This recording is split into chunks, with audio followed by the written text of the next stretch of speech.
So I wanted to make a video talking about the Strength of Thousands adventure path for Pathfinder 2. My group's been running the adventure for over a year and a half now. We're on book 6 and we're about to be done. So this felt like a really good time for me to, talk about some of my thoughts and some of the themes in the book and give kind of a general overview for people interested. Now, this video, I'm going to be going over all the books, but I'm going to try to be doing it in a way that has no spoilers or like super, super minor things. This video is probably best for people that are looking for an adventure path, but don't really know a lot about Strength of Thousands.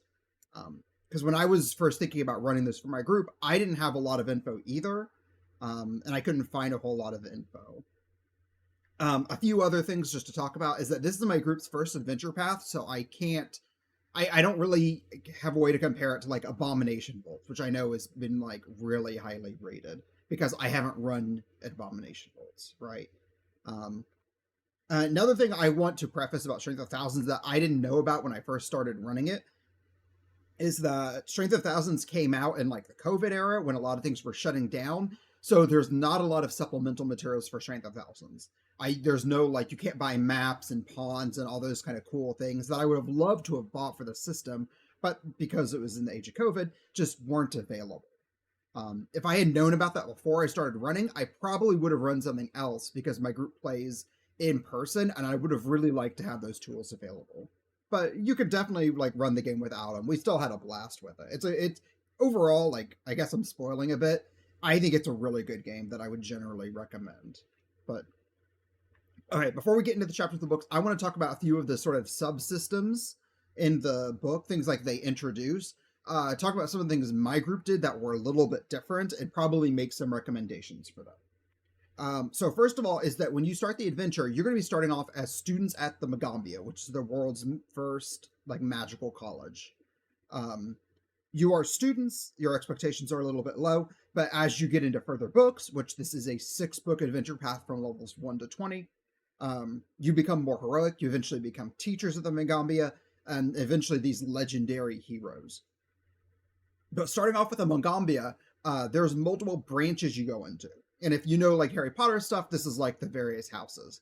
Now, the branches are divided up based on their responsibilities and their roles in the Mambia or in society. These aren't like personality traits for your characters, which does mean your players can actually retrain out of the school branches if they're growing or changing things up and they want to try something else. But some examples of what the various branches do. There's like a branch that is like the researchers at the Mambia. There's other ones that are the storytellers that kind of share history. There's another ones there, the defenders. There's like the naturalists. And then there's the ones that are like the diplomats, definitely not spies, just diplomats at the Mambia. So you can choose what your character is, having a primary and a secondary branch. And they implement a system of like research and grades to kind of have your like branch ranks for how like at your aptitude at whatever your branch is. On paper, I really like this system. I would recommend using it with a small tweak.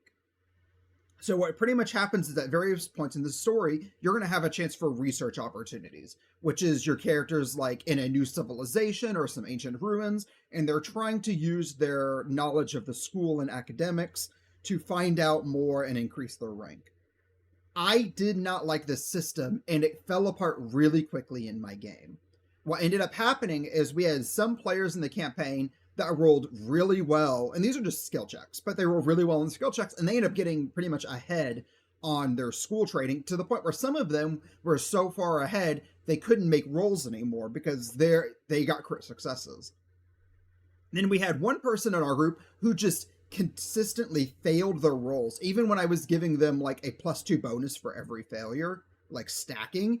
They would have like a +6 and they would still fail the basic skill check because sometimes dice are like that. And it feels really bad for the player who's playing a character that keeps failing their classes and they're still running around with these like valedictorian like students.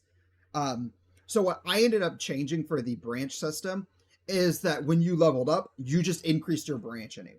We stopped doing this kind of pass and fail system, and that seemed to work out really well. And all my players, even the ones that were like ahead, were in favor of it.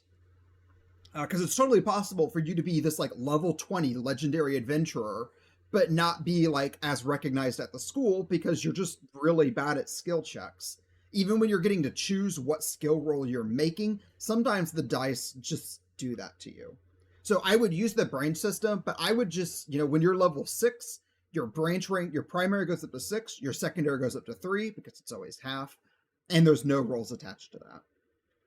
And the branch system will give you certain abilities. There's like the Mambia dedication you get for free. You get some of the feats attached to that for free.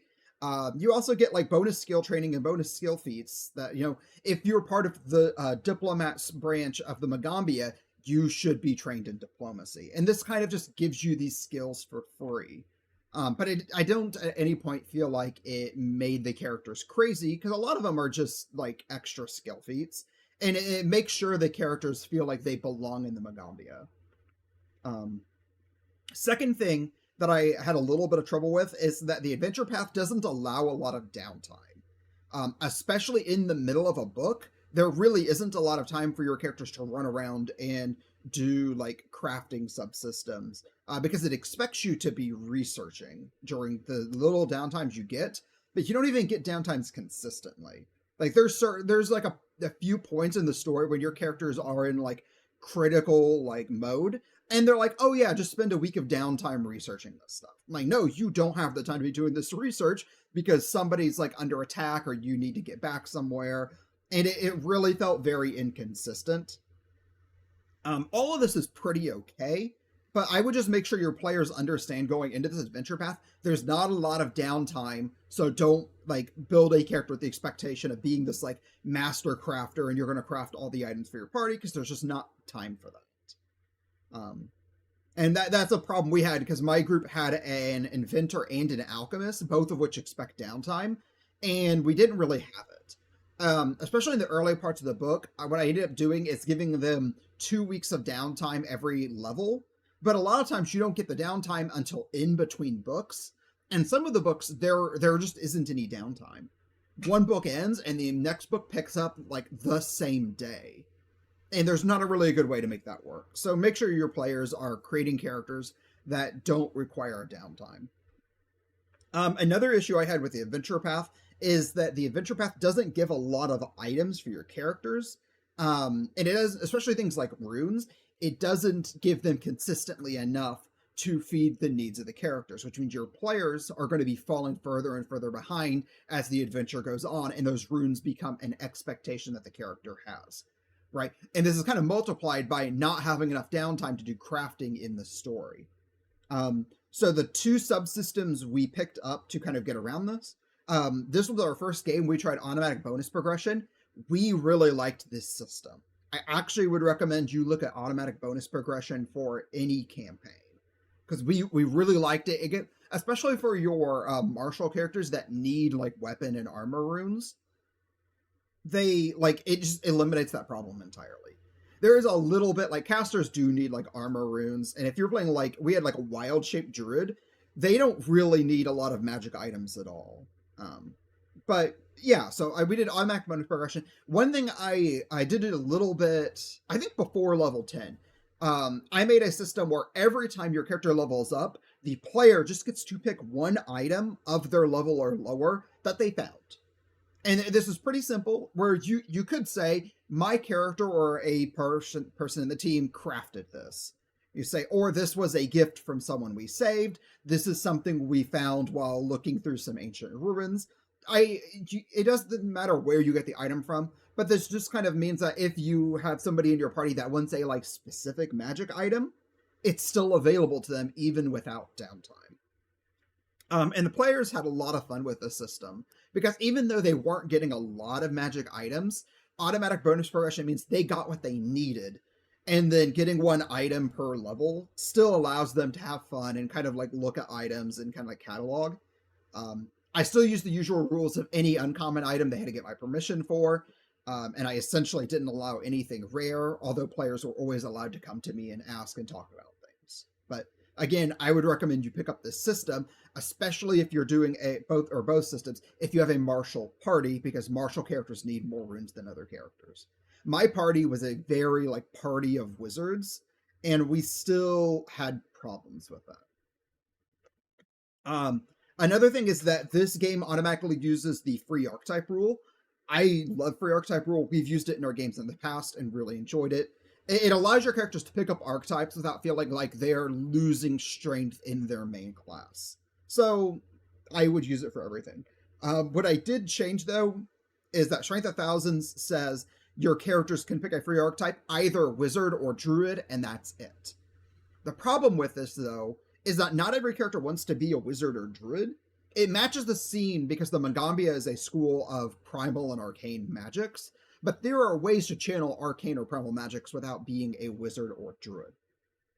So what I pretty much told the characters is either your class or your archetype should reflect some sort of like your magic or what you're studying at the Mambia. But I didn't require every character to be a wizard or druid. Right. So I had like a wild shaped druid in my party. They didn't have to go wizard because they're already druid. That's their source of magic. So they were able to go beastmaster. And the entire campaign, they've had this little raptor pet with them that they absolutely loved. And because I made that one tweak in the rule, they had a lot more fun. A lot of people in my party did end up picking like wizard as their other one just because they can. But I had somebody in my party picked like an occult caster, because they wanted to be able to cast from every school of magic, and this free archetype allowed them to do it. So I wouldn't get too hooked up. It allowed my players to create characters that were a lot more fun and had a lot more options. So use the free archetype rule, but I probably wouldn't be super limiting on it. I might have been a little too limiting at points because I had like one character went psychic, which is iffy, but there's no reason the Mambia, which is a school of magic, wouldn't be studying every type of magic, even if it's not like what they primarily study, right? Another system we tried out was Ancestral Paragon. This is not something tied to the campaign, but this is something we've talked about and wanted to play with, so this was our first time trying it. And again, we really liked this system. Certain ancestries just have a lot of really cool options, but you don't get to really choose them. And some of them like feel so pigeonholed. Like if you're a ancestry with flight abilities, you pretty much have to take a chain of ancestry feats in order to get to that point. The same for like ancestral weapons that you feel really tied into, and you can't really explore and do a bunch of other cool stuff. So Ancestral Paragon, I'd recommend. The one downside is that this takes place in the Mambia, which is in the Mwangi Expanse. If you pick one of the ancestries from Mwangi Expanse, for some reason, those ancestries don't get a lot of ancestry feats. All right, so we had somebody at the start of our campaign was a like Null alchemist. Nulls just don't get a lot of ancestry feats for some reason, which means Ancestral Paragon doesn't quite allow them to flex as much. That's just kind of unfortunate. There's not too much you can do. One thing you can do, one of the branches in the Mambia, the one that actually like studies cultures, allows you to take adopted ancestry for free. And it wasn't that you were like literally adopted, it's that you've spent your career studying other cultures. So naturally you would be able to pick up on some of the like weapons or tools that they've used. And that's kind of their explanation for it. So if you do want to play like an Inati, which are super cool, or like a Null, consider going that branch so you get adopted ancestry for free, and that kind of frees you up to take more feats. And then one of the other things the book introduced was the students and optional side quests. So you are not the only students at the Mambia, right? There's a lot of students, but the book introduces, I think, 12 students to you that are like in your class. The students work to kind of help narrate what the Mambia is and get your characters into the campaign. But they kind of fall flat a little bit afterwards because they get used a lot in the first book. They get mentioned a bit in the second book and another one, but they kind of get forgotten about. So I would recommend your players I clipped out the and allowed my players to actually read the DM guide for the students, because it says who the students are. It gets some background information of them. It even has a list of like what skills they're good at, maybe some hobbies, some group activities they're involved with. And some of my players are just like, we're not interested, and they didn't take up with it, which is fine. I had other players read through all of them. They created these like relationships with NPCs. They joined like their board game night. Some of them wanted to do like some skill checks and stuff with them. And I think that brought the players into the world a bit more. So I would definitely do the same thing. Just allow your players to read the students' bios and give them a chance to connect to the students. I wouldn't force it, but I think most players will find at least one student that they really like and will create a little like story. Um, and one thing that ties to these students and the Mambia in general are like side quests. So especially at the start of the book, they'll give you like 8-ish little like side adventures, which can just be like a few skill checks, maybe one combat. These are things that are going on at the Mambia that kind of I think brings everyone into the overall campaign a little bit better. And these are they're all totally optional, but I would still I ran almost all of them. There's one in a later book where one of the students who's like really interested in, like, I think it was the dwarf that's really interested in flying. They wanted to create their own like airship. My players wanted their own airship way before they got to this point in the story. They had the money, they had the skills for it, so I let them use pretty much all of their money to build an airship for the Mambia. And that really didn't create a lot of problems for the story or the background or anything. But I didn't run the little mini airship adventure because my players already had an airship. They had already kind of created an airship-based story on their own, so I didn't feel the need to run it. But some of them are really cool. I would run most of these kind of optional side quests because, they're just fun. Some of them are like little combats that are like negligible. I had one combat that the players pretty much won on the first round. It was so messed up. But the players had a lot of fun with this because it put them back into the world. So I would run all these optional side quests. But again, you don't have to. Okay. So I want to talk about the books. Again, those spoilers. I might write or make a YouTube video going over in like great detail every single book of like, these are some of the combats, these are how my players did in it, these are the things I rewrote in my thought process on this as sort of like a game master's guide. But that's not in this video. So you can watch this part and you really shouldn't get any or very little spoilers. Because some of the things I'm going to mention, like if you have a character that wants to be a cleric, here's how you can draw them into another part of the story. But I'm getting ahead of myself. The first book is really good to introduce the Mambia, and the entire campaign pretty much takes place on school grounds. One of the good things that they did when writing these books is that the world starts off very small, and then every book, it gets a little bit bigger as they become more heroic adventurers, they explore outside of the Mambia, and at certain points, it gets crazy. I'm not going to spoil all the locations, but it gets crazy. So at the very start, they're just on school grounds. They get introduced to some of their students, which I think are really good to like tie them into the story. And they introduce what the responsibilities of the Mambia and its students and faculties are. Because the Mambia isn't like a normal school where you have to like pay a tuition. The Mambia expects you to help out your community, and it's your community service that is sort of your payment to the school. So that's kind of where it like starts off, and that's some of the themes of the book are in community. And book 2 is sort of the same way. So book 1 is the school. Book 2 is sort of the city that the school is built in. So this is a point when they are like fully accepted students in the school now. So they're going out into the community and they're trying to help people.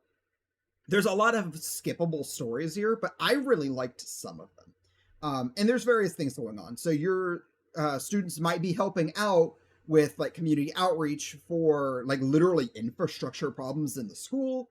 And then in another adventure, they might be dealing with some like local thieves. So it kind of like gives you some really cool RP opportunities. It gives you a lot of combat as well. Some of the RP opportunities will introduce you to like various rituals, which first of all, the ritual rules in Pathfinder 2 are terrible. The rituals are way too complex. The rolls are like too unnecessarily high for them. I don't like the system. But even all the way to like book 6 and 5, my players are still using some of the rituals that they picked up in earlier adventures. which I think worked out really well. Um, and a lot of like book 2 kind of centralizes on like the community aspects of the story before getting to book 3, where things start to unravel. Um, so by the time you are in book 3, your students become teachers. That is a little bit of a spoiler, but it's important because I did not make that public with my students. And by the time we got to that part in the story, some of my players were like, well, I don't think my character would become a teacher. I don't think that's something they're interested in their nature. And when we got to book 3, we had 2 players that wanted to re-roll different characters. Which is okay, especially given Strength of Thousands is 1 to 20. We've been playing for about a year and a half pretty consistently every week, and we're still not done with it. So I that's one of the problems I think with Strength of Thousands, is I think it's actually too long. Because I'm at the point I'm getting burnt out on it. Even though I think it's a wonderful story, I'm excited to see it to the end. It's just been going on for so long. So yeah, I would talk to your players before the adventure starts and make sure they understand your students will eventually become teachers. They still get to be adventurers, but they are teachers of the Mambia, and that locks them in and gives them certain responsibilities. Part of your responsibilities on book 3 is taking on new students.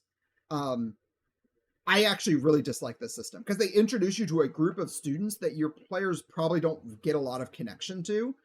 And the students you're taking on, not the people you started the NPCs you started the adventures with, the students you take on don't stick around long enough for you to like really get attached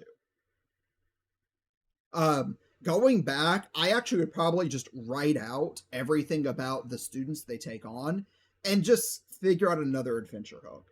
Because it feels really weird to like set your players up with these responsibilities and then just drop them almost immediately, like not even like through the entire book. But again, book 3, the world gets a little bit bigger. So now instead of just being in the school in the city, you're in like the region the city is taking place in. And a lot of this involves some research. You get to go to an excavation, what am I thinking of? Like an archaeological kind of survey type thing.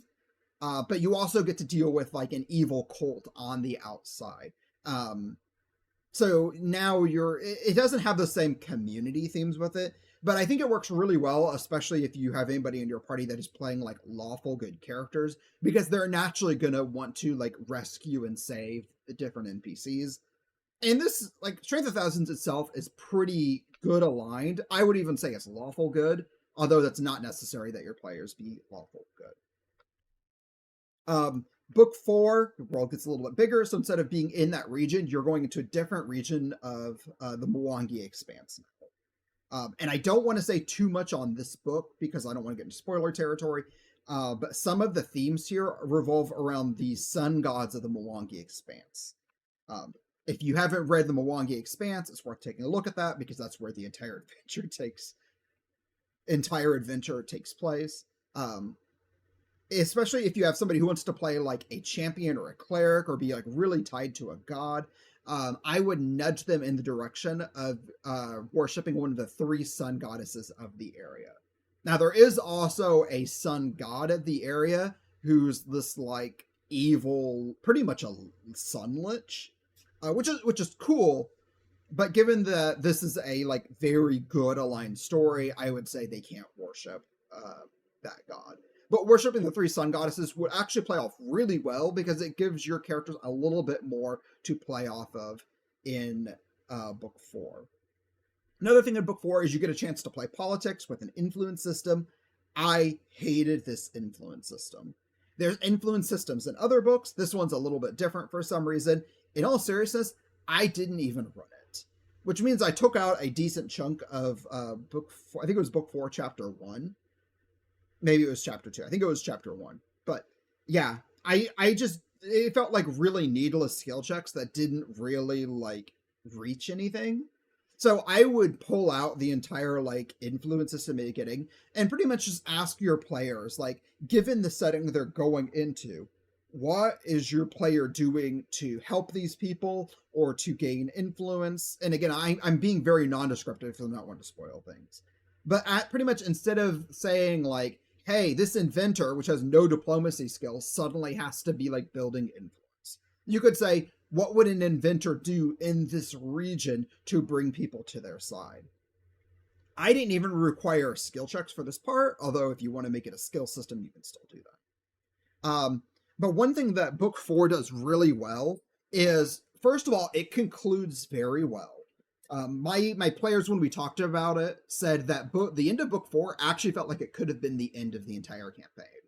It leaves out a little bit of stuff that gets built up, especially in book 2, but you really could end with book 4, and that feels pretty good. But one of the things that book 4 I think sets in really well is the power fantasy that you are getting to be high level characters at this point. So some of the enemies you face, some of the scenarios you're putting into, I would say in chapters 2, but especially in chapter 3, did a really good job of making my players feel powerful, because they are still gloating about some of the combats that they did in those books and some of the events that happened, because they loved it. The downside is that when you get to book 5, book 4 reaches such a high point that book 5 feels like, okay, you're like a power level down now, just because you do such awesome stuff in book 4. But book 5, again, goes even further away. I'm not going to tell you where it goes because that is a super major spoiler that most people will not be able to predict. Nobody at my table predicted where they would go in book 5. They're not going to make the same prediction for book 6 either. So yeah, I can't really talk about book 5 much. One of the things that book 5 does look into is sort of the legacy of the school. So even though it's not really taking place at the school anymore, you start, some of the like NPCs will start talking about the legendary heroes that the school used to have, or start talking about the school's founder a lot more.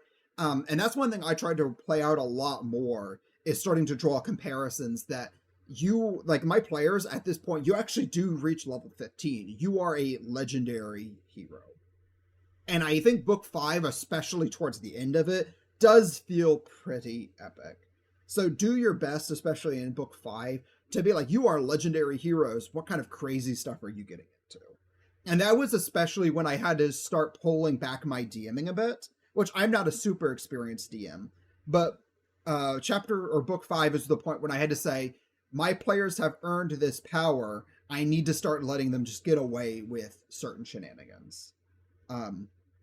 Like one of the players in my gets to the dungeon, we'll say, and they just pulled out this like crazy clairvoyant spell that lets them pretty much see the entire dungeon. And I'm like, this is broken. Nothing can surprise you anymore. And I'm like, no, like they have access to like 8th level spells. Like they have absolutely like broken abilities. They should be allowed to use it and feel powerful. So the power fantasy does become very real, but that starts at the end of. And then finally with book 6, like I said at the beginning, we're not done. We are in book 6, but we're going to finish up in a matter of weeks, which is why I wanted to start making these videos. Book 6 does a pretty good job of bringing everything together. There's a few things that concluded in other books that don't get brought back, but there's certain like subplots at the beginning of like books 1 and 2 that kind of fell off a bit. And my players actually were like asking me a lot of questions. They're like, when does this plot device pick up? I thought this was going to be a really big deal to the story. And I'd keep telling them, I promise you, it is a big deal to the story. You have to wait until book 6. Which kind of messes with a little bit of pacing that could have been written better, but book 6 is really good. You go, it takes you back to your school, which kind of condenses the plot into this smaller world. And I do think everything comes together really well. And I think by the time we get done, right now my players are very happy with the story. I think they're going to be very happy with the end of the story too, as it really does give you a lot of chances to feel like a legendary hero. Especially in the last chapter of the book, you are a full level 20 character. You have access to everything. You've got these extra systems. So you actually have like additional skill trainings because you've been spending time studying in the Mambia. You have extra power facets because of the not free ancestry. I forgot what it was. The free archetype rules. I think it feels really good to condense the story back into the school. And again, it brings back some of the students that you met in books like 1 and 2 and got attached to. They kind of fall off in books 3, 4, and 5. Book 6, it brings them back. So I actually went back to my players and was like, hey, I know some of you really liked the students that you met at the beginning of the book. It's been a while. Reread through these if you want to like remember who some of the students were that you first met, because they actually get brought back into the story. And that felt really cool, to be at this place where you're working together with them again, or you're trying to save them again. And yeah, the overall story for Strength of Thousands does a pretty good job of starting off on a low level and getting to like epic and legendary proficiencies. It feels really good to reach that far. Again, though, I've been running Strength of Thousands for about 1.5 years now, with only a few weeks that, I was sick or we had like other things going on. We ended up playing Amber Diceless for a few like weeks here and there, but yeah, it's a long story, but it feels really good. If you're like me, where I played a paladin for the first time like a few adventures ago, and it felt incredible to just be this like super good, trying to save everyone character, like getting to be the hero, you will like Strength of Thousands. Strength of Thousands doesn't really tempt you to like make evil decisions. That doesn't mean your character has to be like super lawful. They don't have to be like this epic hero. We have had a few moments where like a character wanted to do something that was kind of unheroic. We've had a few times where characters like misunderstood things that actually did some harm. But overall, they were heroes in the story. They were doing good or trying to do good. And that felt really good for me. I'm actually very proud of the decisions my players have made in the story. There's a few parts in the story I think that go a little bit up and down, but overall, I would recommend checking out Strength of Thousands. There's a player's guide you can read to get started. There's no spoilers in it. It introduces your players to the branch system that I talked about earlier. No reason not to share that with your players and get started. I like it. I ended up buying books 1, 2, and 3 right off the bat. And then I said, if we don't make it to book 3, I'm out a little bit of money because I didn't need to buy it. But that's why I held off buying books 4, 5, and 6. And eventually, like halfway through book 2, I'm like, I'm just going to buy 4, 5, and 6. Because my group is having such a blast with these adventures. We really like the story. We like the campaign and the societies it takes place in. It feels very different from the you start in a tavern kind of story. Because you're starting off as these students, which, by the way, when I say students, the Mambia is more like a college. Everybody, like, if you're a student of the Mambia, you are an adult. Just throwing that out there. It's not like Hogwarts or something where you're taking 12-year-old kids and putting them in danger. But you start off as these, like, novice, like, you do feel like you are level 1 and learning from experienced adventurers and scholars, and then moving up. And it's actually been really interesting to see, like, the players talking about how their power has increased over time and how they feel like they are now like the leaders of the school, because they're not students anymore. They've been in teaching positions. They took on their own students. They've taken these amazingly heroic feats. And I even ended up sharing the stat blocks for some of the other teachers of the Mambia. And it's like, you're more powerful than these other teachers because you've been doing such crazy stuff. And like I said, book 4 does a really good job of accelerating that greatness. Yeah, there's a few parts where it does feel like the books were like written by different authors at the same time because they're in the same setting. But like, especially like book 5 feels a little weird. But again, I don't want to spoil too much for that. Overall, I would give Strength of Thousands a really huge rating. I would recommend it to anybody who's wanting to run an adventure path. It's one of the few adventure paths that actually does run levels 1 to 20, which, as I said, is a long time. I'm starting to get burnt out on it, but it feels so good that we started at level 1 and we are playing the same adventure to level. My players are almost level 19 now. We've played through so much. I started with Dungeons & Dragons 3.5 edition. I'm starting to ramble, by the way. I'm sorry. But I've had so many campaigns that have run for a few levels and then people can't meet anymore, or we decided we didn't like our players or characters or whatever, and like issues happen. So that's why I'm really excited that we started at level 1 and we are going to make it to 20. We are going to finish, and it's felt pretty good throughout the entire story. There's been like 1 or 2 like really downward points, but nothing really too bad. So yeah, if you like Pathfinder, I would try out Strength of Thousands, but again, it's a huge commitment. I think that's it. I think this was from to tell you to like the video and do all that YouTube stuff. I don't make a lot of YouTube content.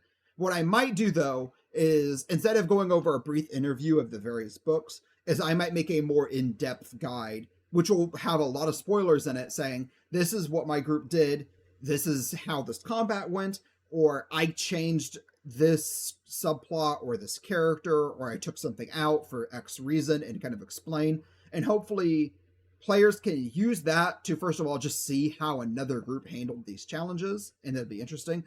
Or for any GMs that are wanting to run the adventure, so they can see what somebody else has done. Because there's several parts in the adventure that I really enjoyed because I changed, and now that I've run through them, there's a few more points that I wish I had changed or done differently. But that's it. Yeah, like the video, do all that stuff. This is a 36-minute video. That's so long. I've never made a video this long before.